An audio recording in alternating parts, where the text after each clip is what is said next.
నమస్కారం, welcome to I dream. ధర్మ మార్గం విత్ విజిత కార్యక్రమానికి స్వాగతం.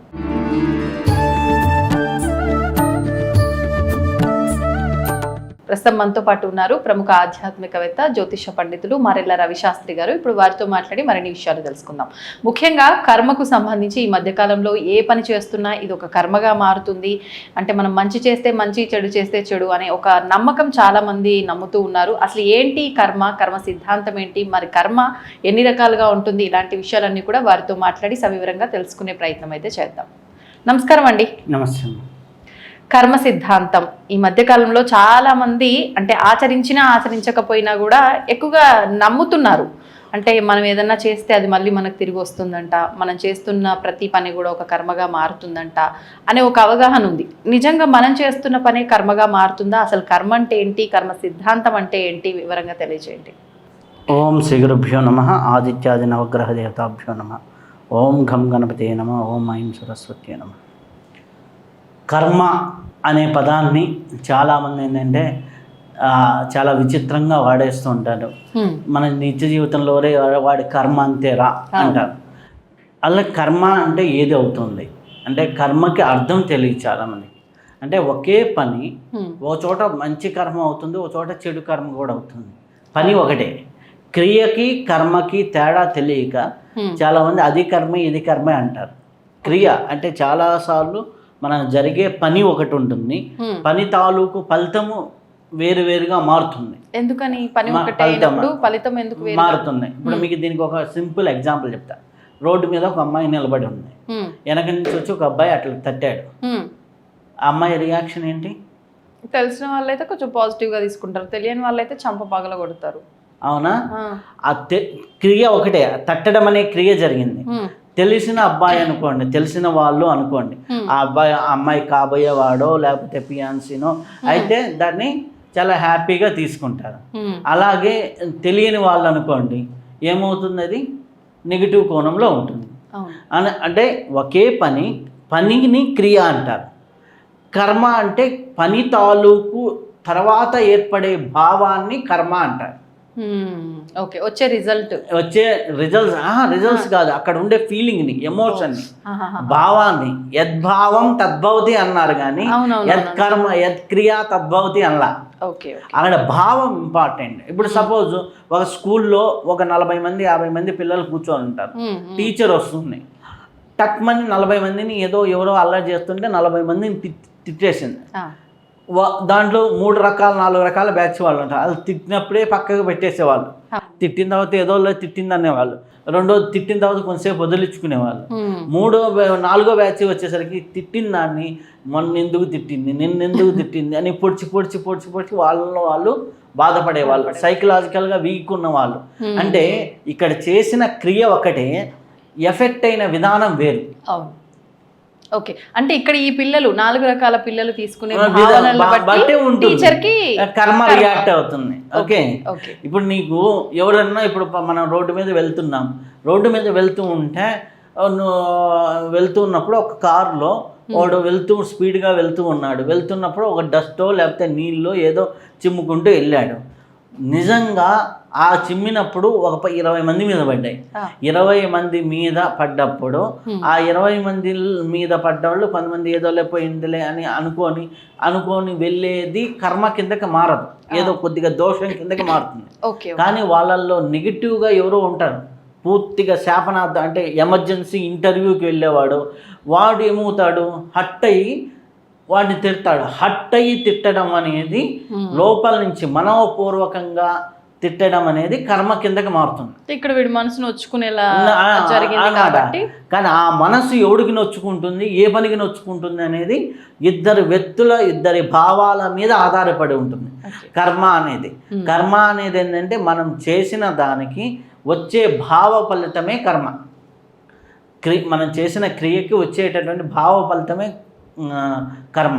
అలాగే మనం చేస్తున్న దానికి ఫీల్ అయ్యి ఎమోషన్ అయినప్పుడు దాని తాలూకు వచ్చేటటువంటి ఇది అనేది ఎక్కువ ఉంటుంది. ఇప్పుడు సపోజ్ మనకి సోషల్ మీడియాలోనో ఎక్కడో ఒక మంచి పని చెప్పాను అనుకోండి, అబ్బా ఆ పిల్లోడు మంచి మాట చెప్పాడు, దాని రియాక్షన్ కర్మ అనేది 1,00,000 మంది చూస్తే ఆ 1,00,000 మంది తాలూకు పాజిటివ్ భావాలన్నీ అతనికి వచ్చి పాజిటివ్ భావం ఏర్పడుతుంది.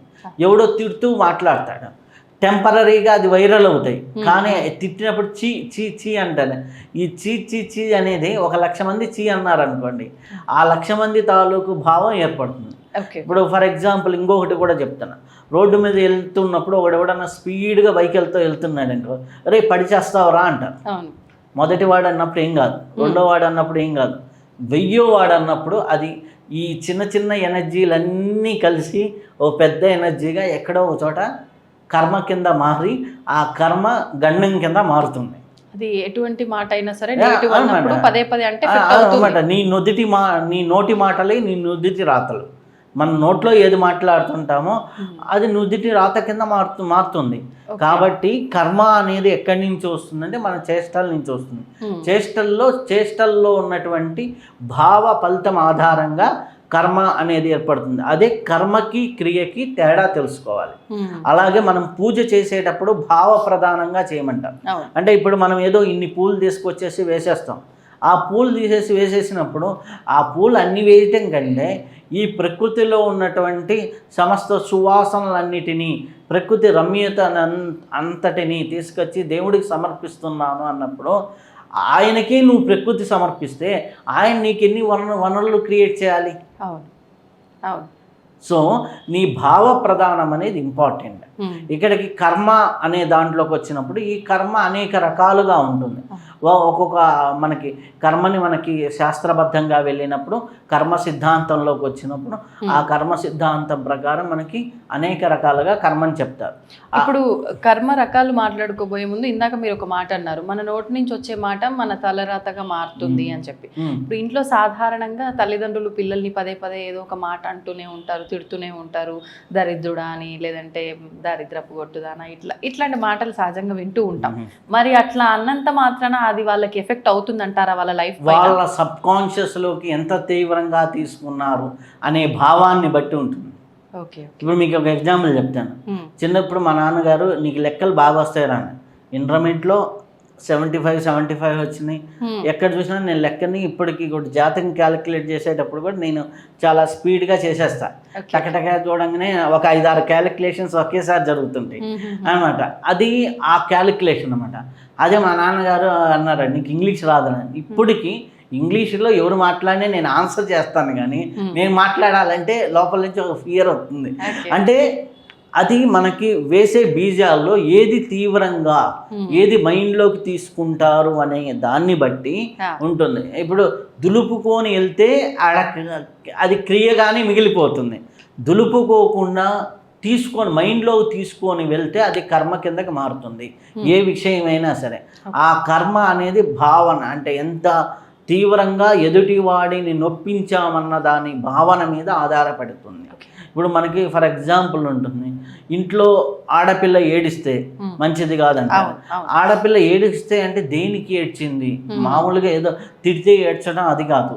ఆడపిల్ల తప్పు చేసినప్పుడు తిట్టినప్పుడు అవి కాదు, అవన్నీ ఓకే, తప్పు చేస్తే తిట్టచ్చు, ఇవన్నీ కాదు. అదేంటి కరెక్షన్ చేయటం. ఏదైతే నువ్వు వాళ్ళని నొప్పించే విధంగా బిహేవ్ చేసినప్పుడు ఆ ఏడుపు మంచిది కాదు. అంటే వాళ్ళని అంటే నొప్పించే విధంగా ఏదో నువ్వు ఒకటి ఇవ్వాలి, నేను ఇవ్వను పో అనేసి తీవ్రంగా అన్నావు అంటే అక్కడ 2 మ్యాచ్ అవ్వాలి. అంటే పరిస్థితులు మ్యాచ్ అవ్వాలి, వాళ్ళ పర్సనల్ స్థితిగతులు మ్యాచ్ అవ్వాలి, 2 మ్యాచ్ అవ్వాలి. అంటే ఇప్పుడు ఫర్ ఎగ్జాంపుల్ నువ్వు వాళ్ళకి ఇప్పుడు ఒక అమ్మాయి ఉంది, 100 డ్రెస్సులు ఉన్నాయి, నాకు కొత్త డ్రెస్ అంటే ఈయన కొనిచ్చే స్థితి ఉంటే కొనికపోతే అది తప్పు అవుతుంది. ఉండి ఆల్రెడీ ఉన్నాయి రిసోర్సెస్, ఆడ 4 డ్రెస్సులు ఉన్నప్పుడు 3 డ్రెస్సులు ఉన్నప్పుడు ఆ అమ్మాయి కొత్త డ్రెస్ అడిగితే వీళ్ళకి స్థితి ఉండి కొనికపోతే అది కర్మ అవుతుంది. ఓకే, స్థితి ఉండి ఈయన స్థితి లేదు, అమ్మ లేవమ్మా అని చెప్పడం వేరు, దాని 4 డ్రెస్సులతోనే అడ్జస్ట్ అవ్వండి. అప్పుడు ఏడ్స్తే ఈయన కర్మ కిందకి రాదు. ఎందుకు? ఈయన దగ్గర పరిస్థితే లేదు.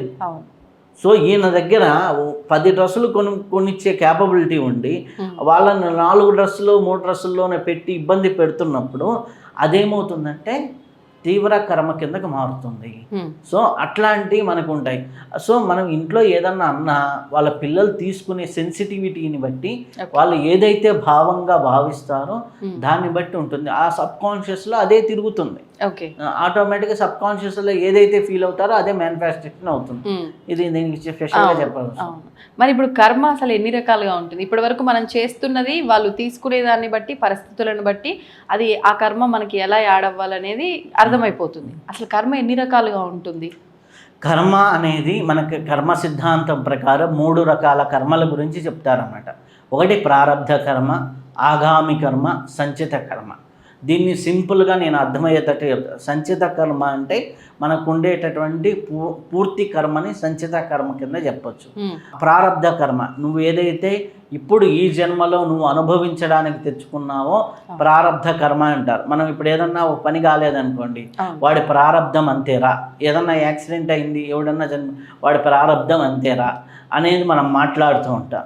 ఆ ప్రారబ్ధాన్ని బట్టి వాడి జీవితం నిర్ణయించబడుతుంది. సో అది ప్రారబ్ధ కర్మ. ఆగామి కర్మ ఇప్పుడు నువ్వు చేసే దానిని బట్టి ఆగామి కర్మ అనేది ఫ్యూచర్లో యాడ్ అయ్యేది. ఇప్పుడు మనకి ఫర్ ఎగ్జాంపుల్ దీన్ని అర్థం చేసుకోవడానికి చెప్పాలి అంటే, మీరు మీ ఇంట్లో నుంచి బయలుదేరేటప్పుడు బీరువాలో ఒక 10,000 రూపాయలు ఉన్నాయి అనుకుందాం. ఓకే, ఇంకా ఎక్కువ ఉంటే ఓకే. సో ఆ 10,000 రూపాయల్లో నుంచి 2,000 3,000 తీసుకొని బయటకు వచ్చారు. వచ్చిన దాన్ని మీ జోబీలో ఉండేదాన్ని ప్రారబ్ధ కర్మ అంటారు. ఈ రోజు పాకెట్లో ఉన్నదాన్ని ప్రారబ్ధ కర్మ, ప్రస్తుతంలో ఉండే కర్మ. ఆ ప్రారబ్ధ కర్మని వాడుకొని ఈ 2,000ని 4,000 చేసుకొని వెళ్ళొచ్చు. ఈ 2,000కి ఇంకొకటి ఏదన్నా ఎదవ పని చేసి 10,000 అప్పుతో వెళ్ళొచ్చు. ఈ అప్పుతో వెళ్ళేదాన్ని ఆగామి కర్మ లేదా ప్లస్లో వెళ్ళొచ్చు. ఇది పోయి మళ్ళీ ఇంట్లోకి ఏమవుతుంది, సాయంత్రానికి మొత్తం టోటల్ బ్యాగేజ్ అంటే ఒక సంచిలో బ్యాగేజ్లో ఎట్లాగైతే ఉంటుందో అది సంచిత కర్మగా మారుతుంది. ఎప్పుడైతే పూర్తి కర్మలో నుంచి ఈ జన్మలో నేను ఈ కర్మని అనుభవించడానికి నేను మాట తీసుకొని వస్తున్నాను అని ఎవడి తలరాతను వాడే రాసుకుంటాడు. బ్రహ్మ తలరాత, ఒరే బాబు నీకు ఇంత కర్మ ఉంది, ఇంత లగేజ్ నీకు ఉంది, నువ్వు ఎంత లగేజ్ క్లీన్ చేస్తావు అని చెబుతాడు. నేను ఇది తీసుకుంటాను, ఇన్ని పాపాలు అనుభవిస్తాను, ఇన్ని పుణ్యాలు అనుభవిస్తాను అని తెచ్చుకుంటాడు. ఆ పుణ్యాలు అనుభవించాలని తెచ్చుకున్నప్పుడు అదే మనం జాతకంలో మనం చూసినప్పుడు వాడి ప్రారబ్ధ కర్మ ఎంత ఉంది, ఆ ప్రారబ్ధ కర్మను బట్టే ఉంటుంది. అందుకని మన జీవితం చూడండి, మన జ్యోతిష్యాన్ని కర్మఫల దర్శిని అంటాం. కర్మఫల దర్శిని అంటాం. మన కర్మను బట్టే మన బుద్ధి ఉంటుంది. మన కర్మానుసారిని బుద్ధి అంటారు. బుద్ధిని అనుసరించి మనస్సు ఉంటుంది. మనసును బట్టి ఆలోచనలు ఉంటాయి. ఆలోచనలు బట్టి నీ చేష్టలు ఉంటాయి. మళ్ళీ పునరపి ఆ సైకిల్ ఉంటుంది. ఎప్పుడు నువ్వు ఈ కర్మని దాటగలుగుతావు అంటే దానికి ఆపోజిట్ సైడ్ ఆఫ్ రెమెడీ నువ్వు చేయగలిగినప్పుడు, ఆపోజిట్ సైడ్ ఆఫ్ వర్క్ నువ్వు చేయగలిగినప్పుడు ఆటోమేటిక్గా జరుగుతుంది. ఓకే, ఏంటి ఆపోజిట్ అంటే ఏ రకంగా అండి? ఇప్పుడు సపోజ్ ఒకరి ఫ్యామిలీ లైఫ్, ఒకరింట్లో పెళ్లి కావటం లేదు అనుకున్నాం, ఒకరింట్లో పెళ్ళిళ్ళు కావటం లేదు అంటే ఏంటి దాని అర్థం? వీడు ఎక్కడో ఇది సంచి మనకి వెనక నుంచి బ్యాంకింగ్ ఉంది కదా, ఆ బ్యాంకులో నుంచి వచ్చిందే కదా, అంటే వీడికి ఇక్కడ పెళ్లిళ్ళు కావటం లేదు అంటే వాడి జీవితంలో ఎక్కడో పెళ్లిళ్ళకి సంబంధించిన అడ్డంకులు ఉండేవి. అంటే క్రితం అప్పుడు పెళ్లికి సంబంధించి ఏదైనా ఇబ్బంది ఉండుంటేనే ఇప్పుడు మళ్ళీ పెళ్లి విషయంలో ఇబ్బంది వస్తుంది. పూర్వజన్మ పాపం వ్యాధి రూపేణ పీడితే, పూర్వజన్మ కర్మం ఇప్పుడు అనుభవిస్తున్నాం అంతే కదా. ప్రారంధం సంచితం అంటే పూర్వజన్మలో టోటల్గా ఉన్నది, దాన్ని ఇప్పుడు కొంత అనుభవించడానికి తెచ్చుకున్నాం ప్రారంధం కింద. ఆ ప్రారంధాన్ని పట్టే మనం జాతక చక్రం అని ఇందనకే చెప్పుకున్నాం. అయితే ఇక్కడ ఏమైందంటే పూర్వకాలంలో ఏమిండేది, ఈ కర్మలన్నీ క్లీన్ చేయడానికి మన సమాజం అనేది ఒక జీవన విధానాన్ని నిర్ణయించింది. ఏం చేసేది, ఒక ఇంట్లో పెళ్లి జరుగుతుంటే ఒక విలేజ్లో అట్మాస్ఫియర్లోకి వెళ్తుంటే ఫాదర్స్ ఏం చేసేవాళ్ళు, ఫాదర్ ఏజ్ ఉన్న వాళ్ళు అందరు వెళ్ళి వాళ్ళ అమ్మాయికి పెళ్లి కుదిరిందంటారా అని వాళ్ళకి తోచినంత ఎంతో కొంత అమౌంట్ ఇచ్చేవాళ్ళు. అవునా? మదర్స్ ఏం చేసేవాళ్ళు, వెళ్ళేసి ఆ ఇంట్లో ఏదో వంటలో పని చేసేవాళ్ళు. ఎవరైనా యంగ్ వాళ్ళు ఉన్నారనుకోండి, ఆడపిల్లలు బట్టలు రెడీ చేయడం, ఇవి ఇంట్లో ఏమైనా సర్దడాలు ఇవి చేసేవారు. అబ్బాయిలు ఉన్నారనుకో బయట పనులు చేసేవాళ్ళు, పెళ్ళిళ్ళలో వడ్డం చేసేవాళ్ళు. ఇక్కడెక్కడైనా ఆశతో చేస్తున్నారా? చేయటంలా. ఎప్పుడైతే ఇంతమంది పోయి ఒక పెళ్ళికి నువ్వు సపోర్ట్ చేస్తున్నారో మనకి ఆటోమేటిక్గా వీళ్ళ పెళ్ళిళ్ళ తాలూకు ఏదైనా అడ్డు కర్మలు ఉంటే ఆటోమేటిక్గా క్లియర్ అవుతాయి. ఇప్పుడు క్యాటరింగ్లో పనిచేసే వాళ్ళు ఉంటారు, క్యాటరింగ్లో బాగా వడ్డిస్తూ ఉంటారు, వాళ్ళు వడ్డం చేసే వాళ్ళు తొందరగా పెళ్ళిళ్ళు అవుతాయి. ఎందుకండి? ఎందుకు వాళ్ళు 10 పెళ్ళిళ్ళకి పోయి హెల్ప్ చేస్తున్నారు అనుకోండి నీట్గా, అంటే వాడు చికాకు పడేవాడు కాదు, నీట్గా భక్తితో వడ్డిస్తారు చూడండి, అబ్బా మా పెళ్ళికి వచ్చి బాగా చేశారయ్యా అని వాళ్ళు కానీ అన్నారనుకోండి, వీడికి పెళ్ళికి ఉన్న కర్మ ఎగిరిపోతుంది, ఏదైనా అడ్డుపడే కర్మ. అంటే పెళ్లి విషయాల్లో సహాయపడే లాంటి పనులు చేస్తే ఆటోమేటిక్గా పెళ్ళిళ్ళు ఉంటుంది. అందుకని మనకి మా గురుగారు ఒక ఆయన చెప్పారు, నువ్వు 10 పెళ్ళిళ్ళకి వెళ్ళి హెల్ప్ చేస్తే 11వ పెళ్ళి నీ ఇంట్లో అవుతుంది. సింపుల్. ఓకే, 10 పెళ్ళిళ్ళకి నువ్వు వెళ్ళి జెన్యూన్గా, అంటే వితౌట్ మనీ, వితౌట్ ఎక్స్పెక్టేషన్ లేకుండా వెళ్ళి హెల్ప్ చేయగలిగితే ఆటోమేటిక్గా మీ ఇంట్లో 11వ పెళ్ళి అవుతుంది. అంటే 10 పెళ్ళిళ్ళు చేసే లోపల ఏదైనా అడ్డుపడే కర్మ ఎక్కడైనా ఉన్నా అది ఎగిరిపోతుంది. కాబట్టి అలా మనకి ఒక పెళ్ళిళ్ళ విషయంలో అలా చేయొచ్చు. ఇంకొకటి నేను ప్రాక్టికల్గా చెప్తాను. ఒక 9 years బ్యాక్ అనుకోండి, నేను జ్యోతిష్యం ఆఫీస్ పెట్టిన కొత్తల్లో ఒక అబ్బాయి అప్పుడు 8th 9th ఏమో చదువుతున్నాడు, శుద్ధ ముద్దు, చదివితే అంటే 35-40 రాదు. వాళ్ళ ఫ్యామిలీ అనేది కొద్దిగా ఫైనాన్షియల్గా బాగా ఉన్న ఫ్యామిలీ. సో అయితే కనీసం వాడి లెక్కలైనా వాడు చూసుకోవాలి, వాడికంటూ ఒక ఇది ఉండాలి అనేది వాళ్ళ మదర్ ఇంటెన్షన్. సో వాళ్ళ మదర్ వచ్చారు, జాతకం చూపించారు. ఆ జాతకం చూపిస్తే బుధుడు బాగాలేడు అంటే ఆటోమేటిక్ బుద్ధి బాగుండదు. అలాగే గురువు కూడా అంతంత మాత్రంగా ఉన్నాడు. సో నేనేంది, ఇతనికి ఎడ్యుకేషన్ రావటంలా. అప్పుడు ఏం చేయాలి అంటే, ఈడేం చేసి ఉంటాడు, గత జన్మలో ఎవరో చదువుల్ని చెడగొట్టడము, లేకపోతే ఎక్కడో ఒక విద్యాలయాలు పాడు చేయడము, ఎవడో పుస్తకాలను తగలబెట్టడము, ఏదో పుస్తకాలు అమ్ముకోవడము, ఇలాంటివి చేసిన వాడికి ఈ జన్మలో చదువు అనేది బ్రేక్ అవుతుంది. సో ఆ బ్రేక్ అయినప్పుడు మనం రివర్స్లో నేనేం చెప్పాను అంటే, ఓకే మీరు ఒక 10 మంది పిల్లలకి మీరు ఎవరికైనా నోట్బుక్లు ఇట్లాంటి కొనివ్వండి అంటే, వాళ్ళు ఒక ఇట్లా తిరుగుతూ ఉంటే ఒక స్లమ్ స్కూల్ దొరికింది. స్లమ్ స్కూల్ తెలిగితే అప్పుడు అంత ముందర అబ్బాయి పరిస్థితి ఏంటి అంటే, వాడు స్కూల్కి వెళ్ళడానికి, అబ్బాయి స్కూల్కి వెళ్ళడానికి ఒక కారు, ఒక ఆయమ్మ డ్రైవర్ని ఒరే అని పిలిచేది. ఆయమ్మని అంటే వాడి నోటికి మాట వస్తే, అంటే మన కింద జీతకాళ్ళు అని ఆ ఇది ఉంటుంది, చూపు అనమాట. అయితే అట్లా ఒక స్కూల్ ఎత్తుక్కున్నారు. అక్కడ 180 మంది పిల్లలు ఉన్నారు. అక్కడ పరిస్థితి చూస్తే ఈమెకే జాలనిపించి, మీ 180 మంది పిల్లలకి మేము హెల్ప్ చేస్తాము అనేసి లాస్ట్ 9 years అనుకుంటా వాళ్ళు నోట్బుక్లు ఇస్తూ ఉన్నారు. నోట్బుక్లు వాళ్ళు ఇవ్వటము, బుక్స్ ఇవ్వటము, హెల్ప్ చేయడం, అంటే వీళ్ళకు ఉంది కాబట్టి చేయగలిగారు. నేను చెప్పిన జనరల్గా 3-5 చేయండి అనేసి, కానీ వాళ్ళు 180 మందికి చేయటం మొదలుపెట్టారు. 180 మందికి చేయటం మొదలుపెట్టిన ఫస్ట్ వాళ్ళు డొనేషన్ ఇవ్వటం మొదలుపెట్టినప్పుడు, మీ ఫీజు ఎంత వాళ్ళు మంత్లీ 600-700 ఫీజు అంతే కదా ఇస్లాంలో. వీడికి ఫీజు ఎంత అంటే చూస్తే 5 లక్షలు. అర్థమైందా? ఇయర్లీ 5 లక్షలు. ఆడమ్మ తనకి చాక్లెట్లకో, తన కాఫీ డేకి వెళ్తే కాఫీకో, లేకపోతే ఒక చాక్లెట్ తిని పక్కన పడేస్తేనో అయ్యే ఖర్చు అక్కడ నెల ఫీజు అని అర్థమైంది అబ్బాయికి. ఈయన దుబారా ఖర్చులు చేసేది అనమాట అని అర్థమయ్యి వాళ్ళతో కమ్యూనికేట్ అయ్యి పుస్తకాలు అబ్బాయి తీసుకుపోయి ఒక్కొక్కరికి ఇస్తుంటే, తెలియకుండా మరుసటి రోజు నుంచి ఆయమ్మ అయింది, డ్రైవర్ అంకుల్ అయ్యాడు. ఫస్ట్ చేంజ్ అన్నమాట. అక్కడి నుంచి మొదలైన చేంజ్ ఇప్పుడు రీసెంట్గా మొన్న ఈ మధ్య వచ్చాడు. ఆ అబ్బాయి బీటెక్ అయిపోయి MBA అమెరికాలో చేసి ఇప్పుడు ఓన్ కంపెనీ పెట్టడానికి, కంపెనీ నేమ్ సజెషన్ కోసం మొన్న వచ్చాడు. 9 years ట్రావెల్. ఓకే, అంటే ప్రతిదీ మన చేతిలో. అంటే దానికి రివర్స్ కర్మని మనం ఫైండ్ అవుట్ చేసి, వాళ్ళ జాతకాన్ని చూసి ఫైండ్ అవుట్ చేసి ఏం చేస్తే ఏ గ్రహం వీళ్ళకి ఉంది అనేసి. ఇప్పుడు అలాగే మొన్న నేను ఇంకొకటి ఎగ్జాంపుల్ చెప్తాను. ఒక అమ్మాయి మ్యారేజ్ కోసం ఫైటింగ్ అనమాట. సింగిల్ పేరెంట్, మదర్ ఉన్నారు. మదర్ ఏదో ఒక స్కూల్లో ఫాదర్ టీచరు, ఫాదర్ యాక్సిడెంట్లో చనిపోతే మదర్కి ఉంటుంది కదా అటెండర్ పోస్ట్ ఏదో వచ్చింది. దాంతో ఆ అమ్మాయి మామూలుగా చదువుకున్నారు, ఏదో కొద్దిగా సంగీతమై నేర్చుకుంది, కానీ మంచి సంబంధాల కోసం ప్రయత్నం చేస్తుంది. సో ప్రయత్నాలు చేస్తూ ఉన్నప్పుడు ఆటోమేటిక్గా నేనేంటంటే దానికి ఆపోజిట్లో, అంటే ఆ అమ్మాయి శుక్రుడు కొద్దిగా వీక్గా ఉన్నాడని దానికి ఆపోజిట్లో కుంకుమార్చన చెయ్యి, లేకపోతే ఎవరైనా లేడీస్ వస్తే అంటే ఆ అమ్మాయి ఎందుకు దాని మీద ఇంట్రెస్ట్తో సౌందర్య లహరి, అలాగే లలితా సహస్రనామం, దానికి సంబంధించిన మంత్రం కూడా అయిపోయింది. చెప్తే ఆ అమ్మాయి ఏంటి, కుంకుమార్చన రోజు గుడికి వెళ్ళి చేసేది. నేను ఇంత చెప్పాను, దానికి ఇన్ని రెట్లు చేస్తుంది అమ్మాయి, ఏం ఫలితం వస్తుంది అని నాకే క్యూరియాసిటీగా నేను చూశాను అన్నమాట. ఎప్పుడైతే ఆ అమ్మాయి అట్లా చేయటం మొదలుపెట్టిందో, ఒకరోజు శ్రావణ మాస పూజలప్పుడు పంతులు గారు ఉంటారు కదా, ఈ అమ్మాయి చేసేది అలవాటు అయిపోయింది కదా అక్కడ. ఈ అమ్మాయి రెడ్డిస్ అమ్మాయి అంటే అనమాట.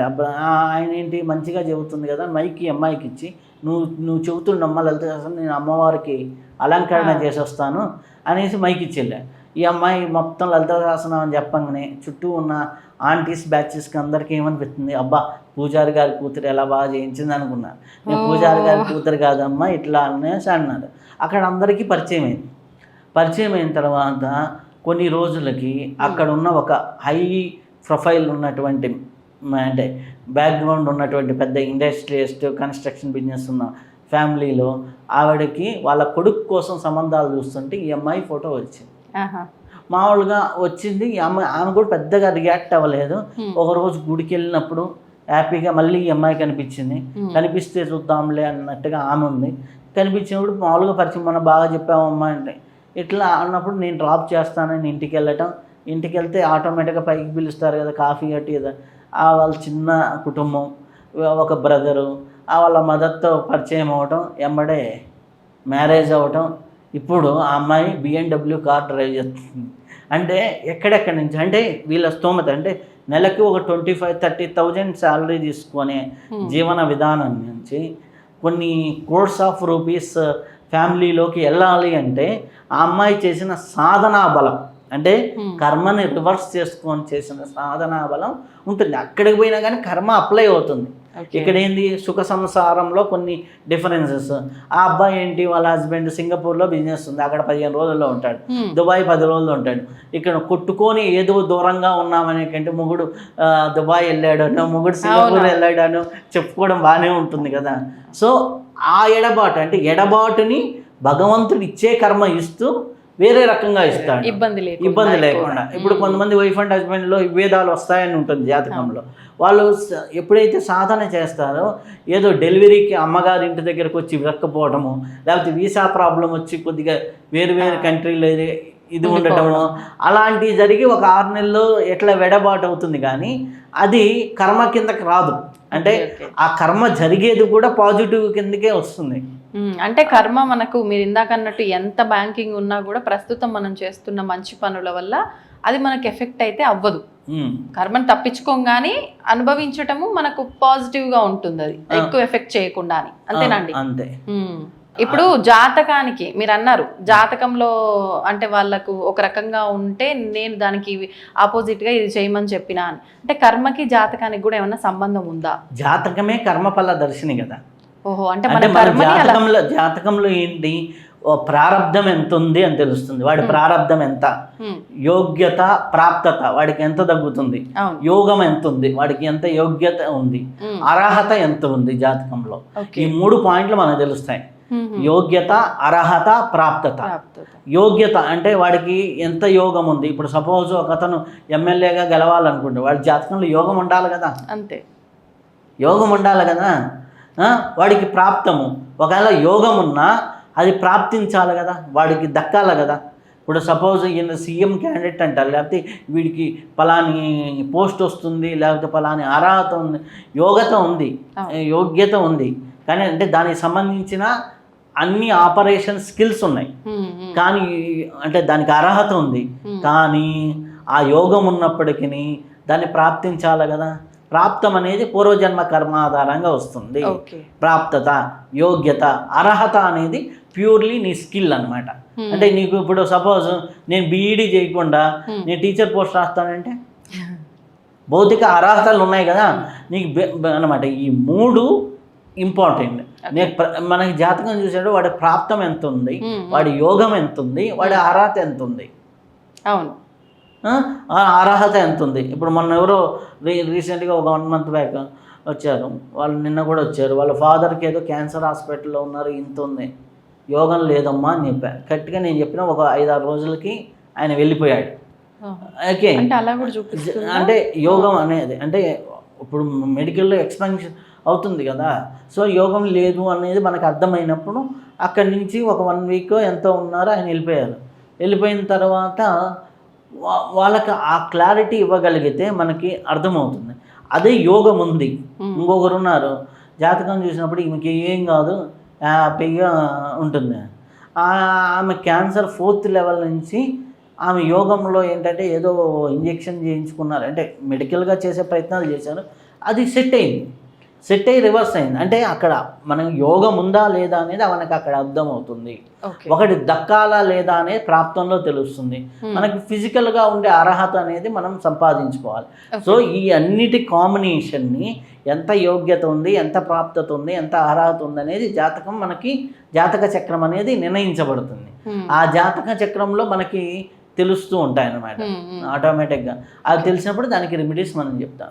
ఇప్పుడు బాగుంది, అంటే పుట్టుకతోటే మన తలరాతను మనమే రాసుకొని వస్తాము, బ్రహ్మ తలరాత రాస్తాడు, ఇదంతా మనం నమ్మితే గనక మధ్యలో ఇప్పుడు ఈ మధ్యకాలంలో చూస్తున్నాం గ్రహాల మార్పులు ఇలా ఉన్నాయి, స్థితిగతులు ఇలా ఉన్నాయి, 2 గ్రహాలు కలిశాయి, ఈ గ్రహం ఈ గ్రహంతో కలిసింది, ఇలా కలవటం వల్ల పలానా రాష్ట్రాల వారికి ఇబ్బందిగా ఉంది, పలానా రాష్ట్రాల వారికి మంచి యోగిస్తోంది, ఇట్లా చెప్తున్నారు. మరి ఇలాంటి స్థానాల్లో మార్పులు జరిగినప్పుడు కర్మకి దీనికి ఏమన్నా సంబంధం ఉంటుంది? ఖచ్చితంగా ఉంది. దాంట్లోనే ఇక్కడ ఇంకొక గొప్ప కాన్సెప్ట్ స్పిరిచువాలిటీ ఉంది, అదే ఫ్రీ వీల్. ఏంటది ఫ్రీ వీల్ అంటే మన చేతుల్లో ఉన్నది. అంటే దీంట్లో 3 రకాల కర్మలు మనం క్యాలిక్యులేట్ చేసుకోవచ్చు. 1 పితృకర్మ, 2 పూర్వజన్మ కర్మ, 3 మనకి గోచార కర్మ అంటారు. పితృకర్మ అంటే ఏంటంటే మన పుట్టుక, ఏ ఇంట్లో పుట్టాలో మన చేతుల్లో లేదు, మనం పుట్టాం, ఆల్రెడీ అయిపోయింది.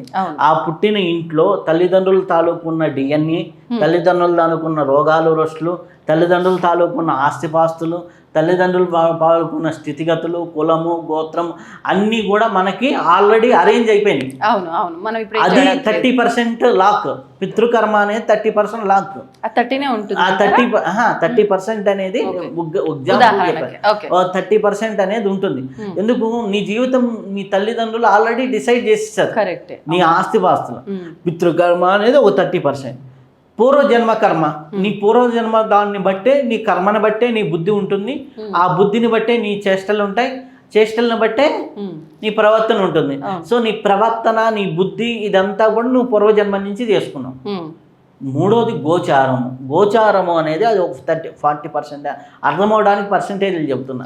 గోచారం అంటే ఇప్పుడున్న గ్రహచారం ప్రకారం నీ బిహేవియర్ ఎలా ఉంటుంది, ఆ బిహేవియర్ని నిర్ణయించడమే, పెంచడమే సంస్కారము. సంస్కారాన్ని బట్టి వాడి ఆలోచనలు మారుతాయి. చిన్నప్పుడు పుట్టిన సంస్కారం అదిరా, పెరిగిన సంస్కారం అదిరా, వాడిని పెంచిన సంస్కారం అదిరా అంటారు. ఆ సంస్కారాన్ని బట్టి వాడి ఆలోచనలు, వాడి వాల్యూస్, వాడి వివేకము, విచక్షణ జ్ఞానాలు పెరుగుతాయి. ఆ సంస్కారం అనే దానికి పనికొచ్చేటటువంటిది ఆ 40% గోచార కర్మ. నీ సాధనతో ఈ 40% కర్మని మార్చవచ్చు. ఫస్ట్ లెవెల్ 40% కర్మని మార్చవచ్చు. ఇంకా బాగా సాధన చేసి మీ పితృకర్మను కూడా మార్చవచ్చు.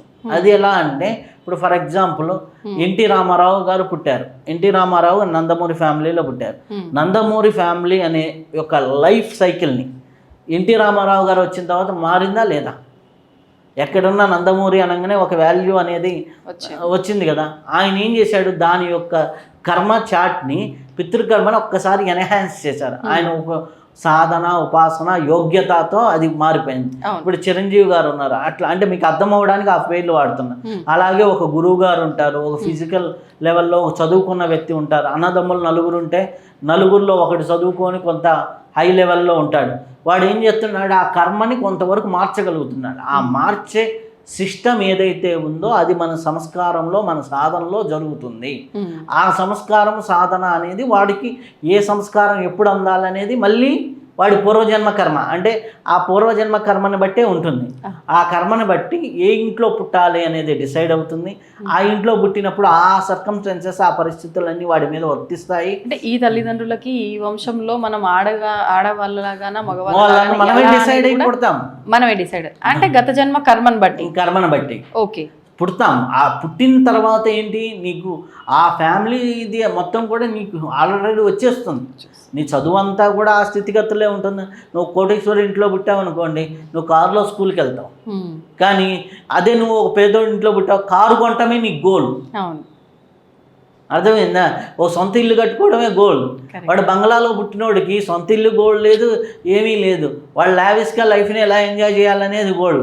చూడండి అక్కడ పితృకర్మలో ఎన్ని మారిపోయినాయో. అలాగే పూర్వజన్మ కర్మ, కోటీశ్వరుడి ఇంట్లో పుట్టావు, ఏ రోగంతోనూ పుట్టొచ్చు, ఏ కళావిహీనంగా పుట్టొచ్చు, ఎక్కడైనా ఎన్ని రకాల ఇబ్బందులతో పుట్టచ్చు. ఇప్పుడు మొన్న ఒకరు వచ్చారు జాతకానికి, చిన్నపిల్లలకి ఇప్పుడు వస్తుంది కదా హైపర్ యాక్టివ్ చైల్డ్.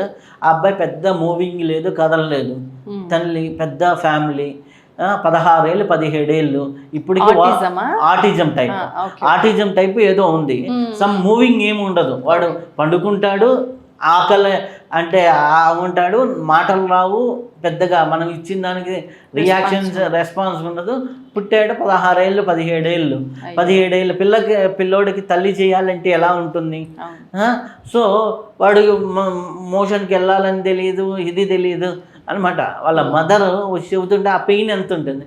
మళ్ళీ ఏంటి, ఇంట్లో 2-3 పని మనుషులు, పెద్ద ఫ్యామిలీ. కానీ అక్కడ ఏంటి, అతని పూర్వజన్మతో ఉన్నాడు. ఆ పూర్వజన్మలో కొన్ని యోగాలు ఉన్నాయి కాబట్టి చుట్టూ చేసే మనుషులు దొరికారు. అర్థమైందా? అదే ఏ పేదోడి ఇంట్లో ఉంటే వాడిని అక్కడనే పడేస్తారు. అది కాకుండా కొద్దిగా చేసే మనుషుల్లో ఈ మంచం మీద వాడిని తీసి వీల్ చైర్లో పెట్టి వాకింగ్కి అని తీసుకెళ్ళటము, ఇట్లా వాడు వాకింగ్కి తీసుకెళ్ళేవాడు, ఇట్లా 2-3 ఉన్నారు. సౌకర్యం పూర్వజన్మ పుణ్యకర్మ ప్రకారం అది వచ్చింది. ఏదో తీవ్ర పాపకర్మ వ్యాధి రూపంలో చూపింది అనమాట. అట్లా మనకి ఇవి పనిచేస్తూ ఉంటాయి అన్నమాట. ఓకే, ఇప్పుడు మీరు అన్నారు అంటే గత జన్మలో ఆయన చేసుకున్న కర్మను బట్టి ఆ అబ్బాయి ఇప్పుడు ఇంత ఏజ్కి వచ్చినా కూడా ఇలాంటి ఇబ్బందులు పడుతున్నాడు, కానీ జాతకంలో కొంత యోగం ఉండబట్టి సౌకర్యాలు మాత్రం కరెక్ట్గా ఉన్నాయి అని చెప్పి, అంటే కర్మకి, ఆరోగ్యానికి, ఆర్థిక పరమైన ఇబ్బందులకి కూడా సంబంధం ఉంటుందా అంటారా? ఉంటుంది ఖచ్చితంగా. ఏ రకంగా అంటే ఇప్పుడు కర్మలో ఇప్పుడు గురు భగవానుడు బాగున్నాడు అనుకోండి, వాడి జాతకంలో గురువు బాగుంటే స్థిరచర ఆస్తులు బాగుంటాయి. శుక్రుడు బాగుంటే వాడికి ఏంది, యోగవంతమైన మంచి శాలరీలు, హైక్లు బాగుంటాయి. కంపెనీలో ఎండి గానో సిఇఓ గానో కూర్చుంటాడు. శుక్రుడు బాగుంటే, గురువు బాగుంటే వాడికి జ్ఞానం బాగుంటుంది. బుధుడు బాగుంటే లాజికల్ మైండ్, ఏదైనా టెక్నాలజీని క్రియేట్ చేసేది అది బాగుంటుంది. కుజుడు బాగుంటే ఏదైనా ధైర్యంగా స్టెప్ వేసేది బాగుంటుంది. చంద్రుడు బాగుంటే మానసిక స్థైర్యము, ధైర్యము బాగుంటుంది. రవి బాగుంటే వాడి పేరు ప్రతిష్టలు, వాడు చిన్నది చేసినా కానీ ఓని ఎలివేట్ వస్తూ ఉంటుంది. సో ఆ కీర్తి ప్రతిష్టలు, అధికారము, అధికార బలాలు ఇవన్నీ ఉంటాయి. సో ఇట్లా ఒక్కొక్క గ్రహానికి ఉన్నప్పుడు మనకి ఏదైతే ఈ గ్రహ కాంబినేషన్లో ఉంటుందో వాటి ఆర్థిక స్థితిగతులని ఉంటాయి. ఇప్పుడు ఫర్ ఎగ్జాంపుల్ ఒకటికి ఆర్థికంగా ఎదగాలి అన్నప్పుడు వాడికి ఏదో తీవ్రమైన నష్టం వచ్చే కర్మ ఉంది. ఇప్పుడు ఏలినాడ్సేనో ఏదో ఉందనుకోండి, మనమే వెళ్ళి మన డబ్బుల్ని కొంత పర్సంటేజ్ని దానం రూపంలో ఇచ్చేసామనుకోండి, మనం ఆల్రెడీ నష్టం చేసుకున్నాం. అది అంటే వితౌట్ ఎక్స్పెక్టేషన్ ఒక ఖర్చు ఇచ్చాం. ఆటోమేటిక్గా ఏమవుతుంది, ఆ కర్మ క్లియర్ అవుతుంది అనమాట. ఇంకొక గురువు గారు చెప్పారు, బాగా ఆర్థికంగా బాగా నెత్తి మీద పడుతున్నాయి అనుకోండి, రోజుకు ₹1 నోట్లు తీసుకోండి. మీరు ఆ ₹1 నోటు చించి పక్కన పడేసేయండి. ఆటోమేటిక్గా మీకే ఆ ₹1 నష్టం అనే సబ్కాన్షియస్ ఫీలింగ్ని ఆల్రెడీ అనుభవించేశారు ఆ ₹1తో. అయిపోయిన నష్టాన్ని మనం ఈ రూపంలో స్మాల్ నష్టం కింద మార్చుకొని అనుభవించేయచ్చు. ఎప్పుడైతే అది అనుభవించేసామో ఆటోమేటిక్గా ఏమవుతుంది, అది ఆ నష్టాన్ని దాటేసాం మనం. ఒక నష్టాన్ని దాటితే మళ్ళీ ఏమవుతుంది, సుఖమే వస్తుంది. సో అందుకని మనం దానాలు ఈ మాలల రూపంలో ఆ యొక్క కష్టాన్ని అనుభవించడం. మన అయ్యప్ప స్వామి మాలలు వేసుకుంటారు, ఉదయాన్నే చలికి ఇట్లాంటి అంటే అన్ని రకాల మాలల్లో వేసుకునేవాళ్ళు. ఆ 40 రోజులు దీక్షగా ఉండి కష్టాన్ని కావాలని అనుభవిస్తూ, చెప్పులు లేకుండా అనుభవిస్తూ నేల మీద పడుకొని చేసినప్పుడు ఆటోమేటిక్గా వాళ్ళకి రాబోయేటటువంటి నెగిటివ్ కర్మ ఇక్కడ దీక్ష రూపంలో తీసేస్తుంది. అందుకు దీక్షలు చేయాల్సింది. Okay okay. సో అలా మనకి ఆర్థికంగా ఉంది. ఇప్పుడు ఫర్ ఎగ్జాంపుల్ మనకి ఎవరన్నా వచ్చారనుకోండి, ఏదన్నా జరుగుతుందనుకోండి, మనకి ఎక్కడో మంచి భిక్షగాల్లో మంచిగా కనిపిస్తారు, సాధువులో సత్పురుషులా కనిపిస్తారు. కనిపించినప్పుడు మనం టక్మని, నా జీవితంలో జరిగిన కొన్ని ఎగ్జాంపుల్స్ చెప్తాను. వాళ్ళకి ఎప్పుడో ఒకప్పుడు మనం ఎంతో కొంత ఇస్తాం. ఇచ్చిన తర్వాత అలా ఇచ్చిన ప్రతిసారి నా జీవితంలో మళ్ళీ తిరిగి వచ్చినప్పుడు లేకపోతే ఎక్కడికన్నా మనం తిరిగి వచ్చినప్పుడు ఆటోమేటిక్గా ఏమవుతుందో తెలుసా, మనకి తెలియకుండా ఏదో ఒక మంచి అంటే ఆర్డర్ రావటము, లేకపోతే మంచిగా ఏదో ఒకటి వరుసన ఒక 20 మంది 30 మంది క్లయింట్స్ రావటము, ఇలా ఒక ఫ్లో ఆఫ్ క్లయింట్స్ పెరగటము టక్మని జరిగిపోతుంది.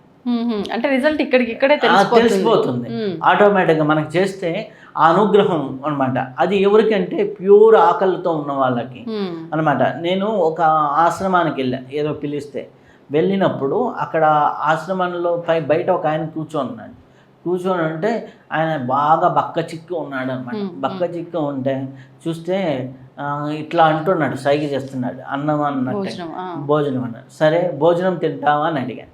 తింటావా అంటే తింటాను అన్నాడు.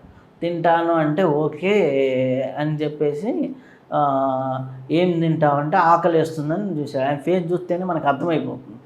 అప్పుడు నేను పక్కనే ఏదో హోటల్ ఉంది, ఆ హోటల్లో వెజిటబుల్ మీల్స్ ఉంటుంది, ఫుల్ మీల్స్ తెప్పించి ఒక వాటర్ బాటిల్ తెప్పించిస్తే కరెక్ట్గా 5 minutesలో ఫుల్ మీల్స్ మొత్తం తిన్నాడు. అంటే ఆకలితో.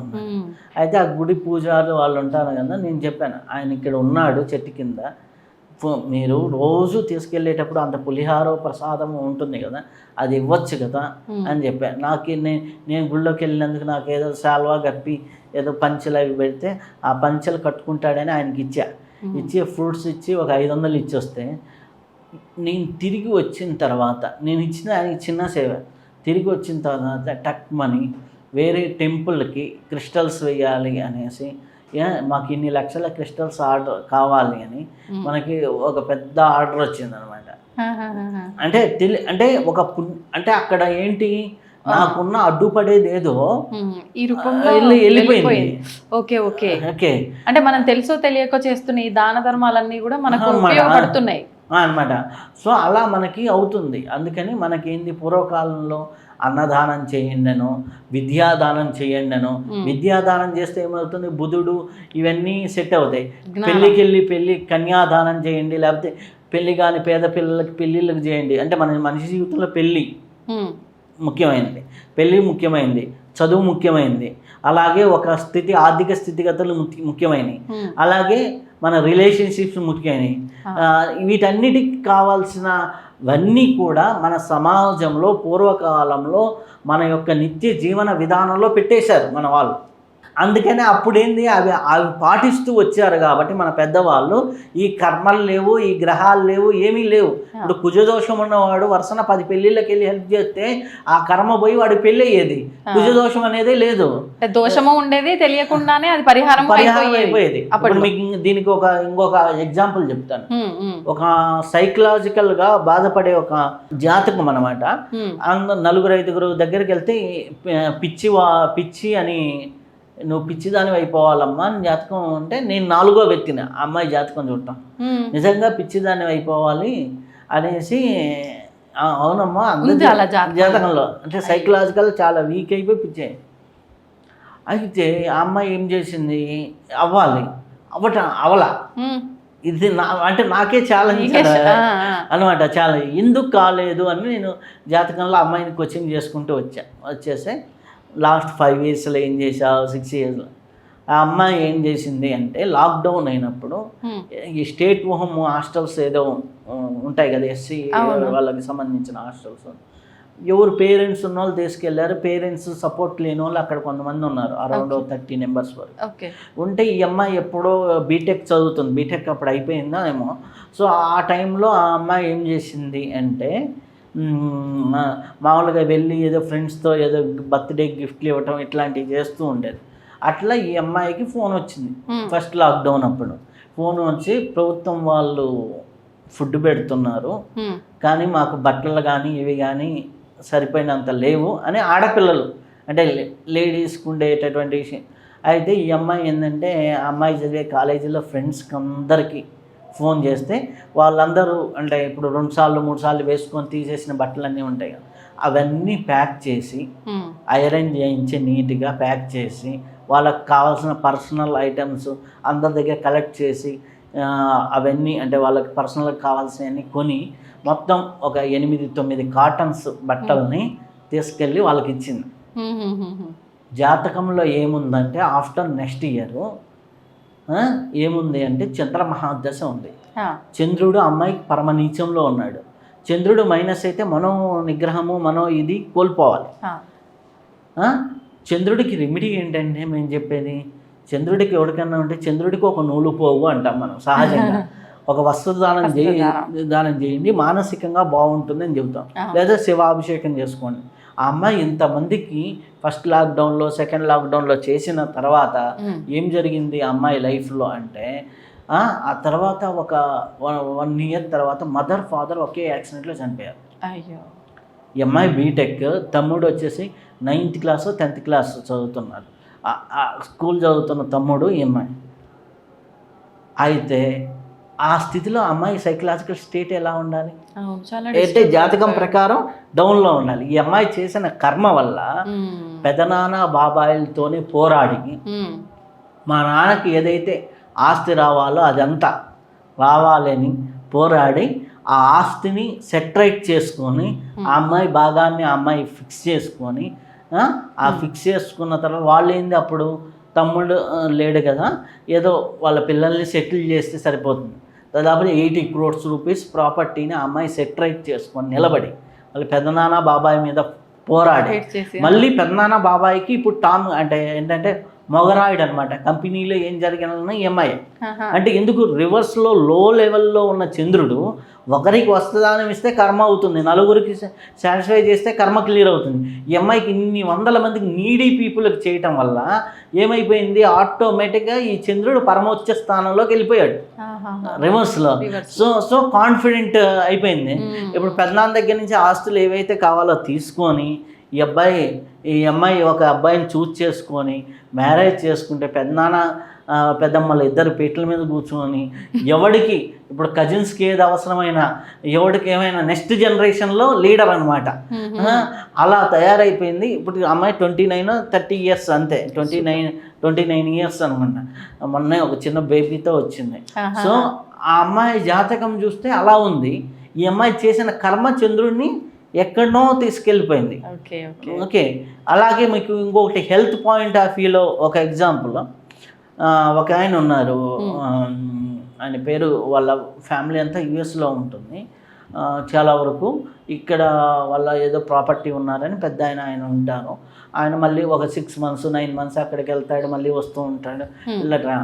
అయితే ఆయన ఏం చేస్తాడంటే ఇక్కడ ఉన్న 6 months గవర్నమెంట్ హాస్పిటల్ దగ్గర భోజనం డొనేట్ చేస్తారు కదా, మామూలుగా అక్కడ ఏదో ఒక 20,000 ఇస్తే ఒక రోజు ఫుడ్ అంతా 3 పూటల్లో పెడతారంట 20,000కి. అంటే వేరే వాళ్ళు చేస్తూ ఉంటారు, ఈయన 20.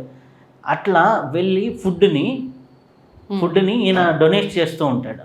ఈయన ఫుడ్ని డొనేట్ చేస్తూ ఉంటే ఇట్లా డొనేట్ చేస్తుంటే వాళ్ళ ఇంట్లో 2 ఇన్సిడెంట్స్ జరిగినాయి. ఒకటి వాళ్ళ అబ్బాయికి బ్రెయిన్ స్ట్రోక్ వచ్చింది.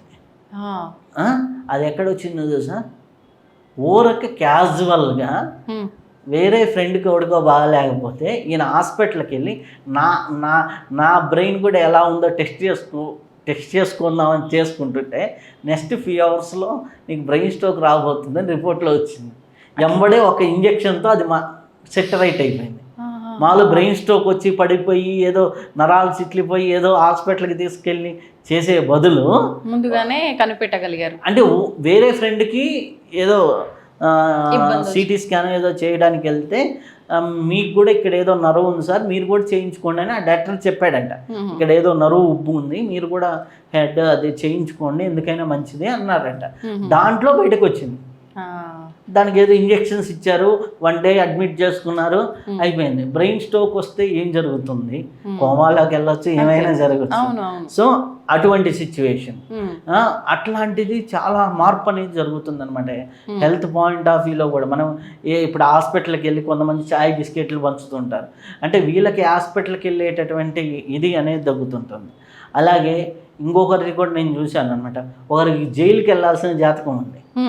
జైలుకి వెళ్ళాల్సిన జాతకం ఉంటే ఆయన రోజు మంచిగా అందరికీ సర్వీస్ చేస్తూ ఉంటే ఒక జైలర్ పరిచయం అయ్యాడు ఆయనకి.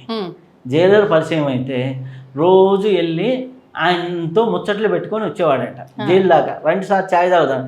ఛాయ్ తాగడానికి ఆయన ఎప్పుడైనా కలవాలి అంటే ఆయన జైల్లోకి పోయి వచ్చేవాడు. సార్ మీకు 6 నెలలు జైలు గండం ఉందంటే ఈ జైలర్ ఎప్పుడో ఫ్రెండ్, ఈ 6 నెలలు మళ్ళీ వీళ్ళ ఎక్కడో కలిశారు, ఈయన ఊరికి ఛాయ్ తాగడానికో లేకపోతే సాయంకాలం కలవడానికో ఉంటే నేను జైల్లోనే ఉన్నాను సార్ రండి అంటే ఆయన జైల్లో లోపలికి వెళ్ళడం, ఆయనతో కలవటం, ఏదో పర్సనల్గా మాట్లాడుకోవడం, ఒక అర్ధగంట కూర్చోవడం, రావడం. ఈ 6 నెలలు ఇట్లానే జరిగింది ఈయనకి. ఈ కర్మ తొలగిపోయింది, కర్మ పోయింది, జైలుకి పోయి వచ్చాడుగా. అంటే శిక్ష రూపంలో ఇప్పుడు హాస్పిటల్కి వెళ్ళి నువ్వు చాయ్ బిస్కెట్లు పంచావనుకో, నువ్వు హాస్పిటల్కి వెళ్ళాల్సిన కర్మ తగ్గిపోతుందిగా. Okay okay okay. నువ్వు ఫైనాన్షియల్గా నష్టపోవాలి అంటే నీ నష్టపోవడానికి నువ్వే ముందర దాన ధర్మాలు చేస్తే నష్టపోయే కర్మ పోతుంది. 1 కోటి రూపాయలు నష్టపోయే బదులు 1000 రూపాయలు దానం చేసావు, నువ్వు చల్లగా ఉండు తల్లి అని వాళ్ళు దీవించారు, అయిపోయింది కర్మ. అంతే అంతే. ఒక పెళ్ళిలో ఏదో విడాకులో డైవర్స్లో కావాలి, నువ్వు 2 పెళ్ళిళ్ళకి పోయి హ్యాపీగా వడ్డన్ చేసావో లేకపోతే పెళ్లి కూతురికి మంచి గిఫ్ట్ ఇచ్చావో మంచిగా చేసావో అంటే ఎటువంటి ఎక్స్పెక్టేషన్ లేకుండా చేసావు, పెళ్ళిలో మారిపోయింది, ఆరోగ్యపరంగా మారిపోయింది, రిలేషన్షిప్ పరంగా మారిపోయింది, ఎవరికైనా మంచి మాట సలహా ఇచ్చాం, అయిపోయింది. ఇప్పుడు మనం ఇంటర్వ్యూ చేస్తున్నాం, దీనివల్ల చూసుకొని ఎవడన్నా రిలేషన్స్ బాగుపడితే ఎంతమంది రిలేషన్స్ బాగుపడతాయి? అవును. ఓకే, ఇంత ఉంది. ఆ కర్మని అప్లై చేసుకోవడం ఇంపార్టెంట్. దాన్నే పూర్వకాలంలో మన వాళ్ళు ఏం చెప్పారంటే మనం 10 మందికి సహకరించాలి, సేవ చేయాలి, సహకారం అందించాలి, ఇరుగు పొరుగు సహకారంగా ఉండాలి, మనం గుడికి వెళ్తే కొద్దిగా దానం చేయాలి, గుడికి వెళ్ళాలి. మన సాంప్రదాయంలో మన జీవన విధానంలో ఈ కర్మ ప్రక్షాళన అనే ప్రక్రియని డీప్ లెవెల్లో పెట్టేశారు. ఆ డీప్ లెవెల్లో కర్మ ప్రక్షాళన పెట్టడం వల్ల మనం తెలియకుండా అవన్నీ చేసేస్తుండడం వల్ల పూర్వకాలంలో ఇన్ని రోగాలు లేవు, ఇన్ని నష్టాలు లేవు, ఇన్ని ఇబ్బందులు లేవు.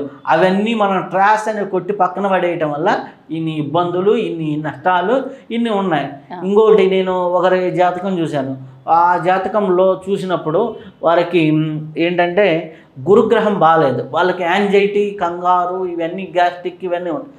అవేవి సింటమ్స్ లేవు.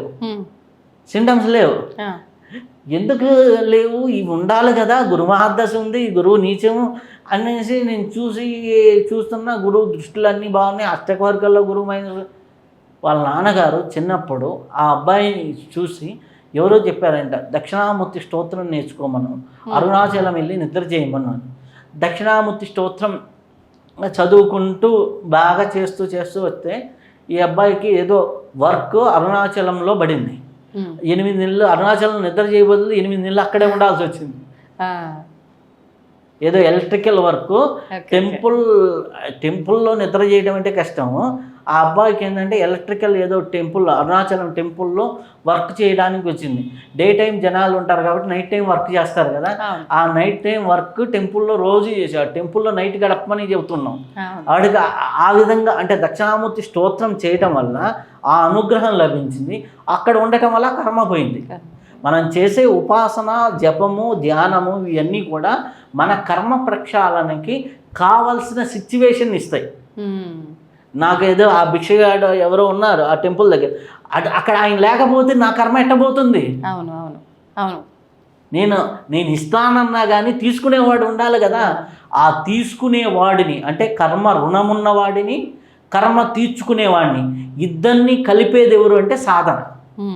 ఆ సాధన ఏదైనా సరే, మీరు జపం చేస్తారా, ధ్యానం చేస్తారా, స్తోత్రమా, ఈ సాధన ద్వారా వీళ్ళిద్దరినీ కలుపుతుంది. వీళ్ళిద్దరినీ కలిపినప్పుడు అక్కడ రుణం అనేది ఎగిరిపోతుంది. ఇప్పుడు మీరు అన్నట్టు ఇచ్చే వ్యక్తి తీసుకునే వ్యక్తి, ఇలా ఇద్దరు అంటే దానం ఇచ్చే వ్యక్తి తీసుకునే వ్యక్తి, ఇద్దరు వ్యక్తుల మధ్య మాత్రమే ఈ కర్మ సంబంధం ఉంటుందంటారా, లేదంటే సమాజహితంగా కూడా ఉంటుందా? అంటే మనకు స్నేహితులుగా వచ్చేవారు, ఉదాహరణకి మనం వింటూ ఉంటాం కొన్ని సందర్భాల్లో, ఒక ఇంటికి పెళ్లి తర్వాత కోడలు రావటము, లేకపోతే అలా కలిసి రిలేషన్ కర్మే అది. ఎవరి రిలేషన్ కర్మ. నీ కర్మలు ఎంతవరకు అంటే నీ బ్లడ్ రిలేషన్స్, నీ ఫ్యామిలీ రిలేషన్స్, ఇవన్నీ కర్మలే. నీ కర్మ ఎట్లా పుడతావు అంటే మన కర్మ చక్రం ఎంతవరకు వ్యాపించి ఉంటుందంటే మనల్ని కన్న వాళ్ళు, మనం కనేవాళ్ళు, మన తోబుట్టువులు, మన అక్క చెల్లెళ్ళు, వాళ్ళకు సంబంధించిన వాళ్ళు, ఇలా వేసుకుంటే మన ముఖ్యమైన డిఎన్ఏ ప్యాటర్న్లో లింక్ అయిన వాళ్ళు ఒక 50 మంది 60 మంది అవుతారు. ఇప్పుడు ఈ మధ్యకాలంలో లివ్ ఇన్ రిలేషన్ లో ఉండే వాళ్ళు, అక్రమ సంబంధాల్లో ఉన్న వాళ్ళు, ఇవి కూడా కర్మేనా? అవన్నీ కర్మలే. నేను దీన్ని క్లారిఫై చేయను. ఈ బ్లడ్ రిలేషన్లో ఎవరైతే ఉన్నారో వీళ్ళందరూ నువ్వు పుట్టుకతో తెచ్చుకున్న కర్మలు. నీ ద్వారా పుట్టేవాళ్ళు, నిన్ను పుట్టించిన వాళ్ళు, నీ తల్లిదండ్రులు సోదరులు, వీళ్ళంతా బంధువర్గం. ఈ బంధువర్గంలో నువ్వు చేయాల్సినంతా కూడా బాధ్యత, అది కర్మ కాదు, నీ బాధ్యత నువ్వు నిర్వర్తించాలి. హ్యావ్ టు అంటే నీ బాధ్యత. నీ తల్లిదండ్రులు మంచోళ్ళ చెడ్డోళ్ళ కాదు, నువ్వు చేయాల్సిందే. నీ భార్య మంచిదా చెడ్డదా కాదు, చేయాల్సిందే. మీ ఆయన మంచోడా చెడ్డోడా కాదు, చేయాల్సిందే. అట్లా ఎవరికైనా చేయాల్సిందే కట్టుకున్న తర్వాత. అవి చేయాల్సింది ముడిపడ్డాయన్నీ ఈ బాధ్యతలు. ఈ బాధ్యతలు దాటి మనం చేసే ప్రతి ఒక్కటి కూడా కర్మ ప్రక్షాళన వైపే వెళ్తుంది. ఈ బాధ్యత దాటి ప్రతి వేసుకునే ముడి కూడా కర్మే అవుతుంది. ఇప్పుడు నువ్వు లివింగ్ రిలేషన్ అన్నావు, ఈ బాధ్యతలో లేరు, పోయి ఒకరినొకడు ఇది చేసుకొని కర్మ తెచ్చుకుంటే అయిపోతుంది. ఒకరి నుంచి ఒకడు భార్యాభర్తలు అంటే ఏంటి? భార్య కర్మ భర్తకి ట్రాన్స్ఫర్ అవుతుంది, భర్త కర్మ భార్యకి ట్రాన్స్ఫర్ అవుతుంది. నువ్వు ఎవరో అన్నెసెసరీ పర్సన్తో రిలేషన్ పెట్టుకుంటే వాడికి ఏదో పాడు కర్మ ఉందనుకోండి, ఆ పాడు కర్మ వీళ్ళకి వచ్చేస్తుంది. అవునా? మొత్తం ప్రాణశక్తే కదా. ఈ ప్రాణశక్తి ట్రాన్స్ఫర్ అయిపోతుంది, ఒకటి నుంచి ఒకటి ట్రాన్స్ఫర్ అయిపోతుంది. ఆటోమేటిక్గా ఏమైపోతుంది, వీటికి సంబంధించిన యోగాలు అయిపోతాయి. Okay okay. సో రిలేషన్స్లో ఎందుకంటే అంత జాగ్రత్తగా ఉండాలంటే ఒకటికి సంబంధించిన యోగపరమైనటువంటి రిలేషన్స్, ఒకరికి సంబంధించిన కొన్ని కర్మలు, ఇవన్నీ కూడా మనకి ఏమవుతుంది అంటే ఒక స్టెప్ అనేది మనకి అంటే నెక్స్ట్ ఏది వస్తుందో తెలియదు. దాన్ని తీసుకోవడానికి, రిసీవ్ చేసుకోవడానికి మనకి రిలేషన్లో చాలా డ్యామేజ్ జరుగుతుంది.